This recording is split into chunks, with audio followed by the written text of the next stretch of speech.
Comtoise Radio, l'actu dans les Vosges saunoises, Jean-Pierre Poinceau. Bonjour. Un projet de décret inquiète les professionnels de la petite enfance. Cela concerne les microcrèches. Aujourd'hui, les personnes titulaires d'un CAP petite enfance peuvent travailler en microcrèche. Le décret qui sera voté au mois de juin prévoit qu'il faudra avoir à minima un diplôme d'auxiliaire de puériculture, ce qui génère plusieurs inquiétudes. Et c'est pourquoi Séverine Stabler, directrice technique et gérante des 2 microcrèches Canadoudou à Saint-Sauveur, organise ce lundi une opération crèche morte. Actuellement, j'ai 8 employés qui fonctionnent dans mes 2 microcrèches, donc 4 par microcrèche. Elles sont toutes CAP petite enfance. Ma problématique vraiment avec ce décret, c'est que je vais être obligée de licencier 6 personnes sur 8 pour pouvoir embaucher 2 auxiliaires puères et une JE par structure. Ma plus grosse problématique, c'est qu'aujourd'hui, il n'y a pas suffisamment d'auxiliaires et de JE disponibles sur le marché du travail et qu'actuellement, j'ai une équipe qui est compétente, investie, qui aime son travail, qui aime beaucoup les enfants et qui sont très appréciés des enfants et des parents. Si le décret est voté, il rentrera en application en fin d'année, ce qui ne laisse pas le temps de faire évoluer le personnel titulaire d'un CAP petite enfance. Pour les faire évoluer en compétences, il y a 2 solutions, soit de les renvoyer en formation d'auxiliaire puère, qui est une formation d'1 an. Ça veut dire aussi que pendant qu'elles sont en formation, je vais être obligée de les remplacer par des CAP petite enfance. Et l'autre solution, c'est la VAE, qui peut être assez lourde de conséquences en termes de travail personnel sur la production d'un écrit pour lesquels elles ne sont pas toujours volontaires de le faire face à la difficulté. L'opération crèche morte, ce lundi, aux 2 microcrèches Canadoudou, des élus seront présents à l'occasion d'échanger avec les parents inquiets de ne plus avoir de mode de garde pour leurs enfants à partir du 1er janvier 2026. La mairie de Saint-Bresson se bat pour récupérer un poste d'enseignant supprimé. Depuis la rentrée 2023, l'un des 2 postes d'enseignants a été enlevé. Résultat, une seule classe, 24 élèves de la maternelle au CM2. Une situation que le maire André Diran juge inacceptable.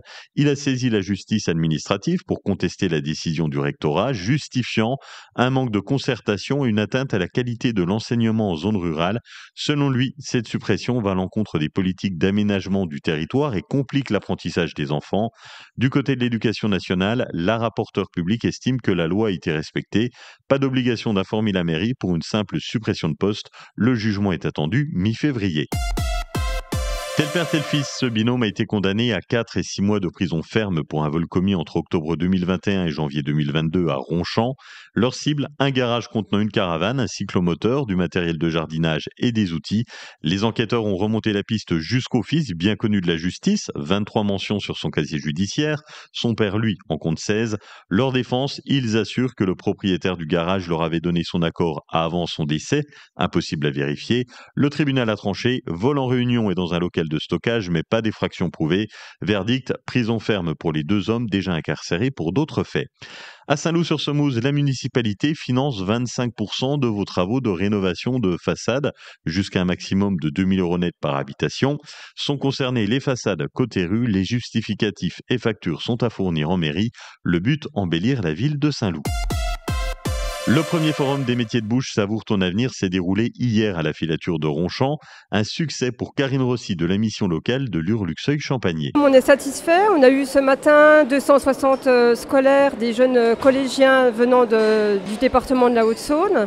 Cet après-midi, on avait tout public, des jeunes orientés par la mission locale, des demandeurs d'emploi orientés par France Travail, par nos collègues d'Insertion 70 et de Cap Emploi. On avait 200 personnes environ cet après-midi.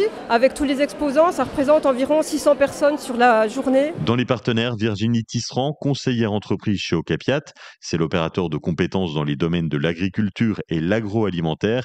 Elle a fait de la mise en relation. Cet après-midi, j'ai rencontré plusieurs demandeurs d'emploi qui m'ont demandé des informations sur le secteur alimentaire et sur l'agriculture. Quels sont les emplois, quels sont les débouchés, où est-ce qu'ils peuvent trouver des offres d'emploi et plein d'autres renseignements sur ce sujet-là. Je leur ai donné des informations sur notre site où ils peuvent aller rechercher beaucoup d'informations et de renseignements.